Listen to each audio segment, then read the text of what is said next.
నువ్వు లోపలికి వచ్చి అక్కడ వారు ఎట్టి హేయ కృత్యములు చేయుచున్నారు చూడుమని ఆయన నాకు సెలవీయగా నేను లోపలికి పోయి చూసి తిని ఏం కనపడుతున్నాయమ్మా అక్కడ?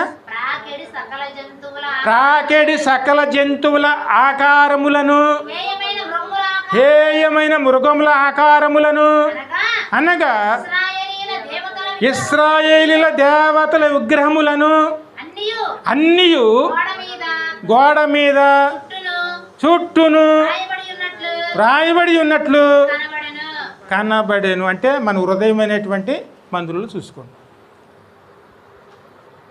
ఏం చూపిస్తున్నాడు దేవుడు ఇక్కడ? సకల జంతువుల ఆకారాలు, బ్రహ్మల ఆకారాలు, ఇశ్రాయేలీయుల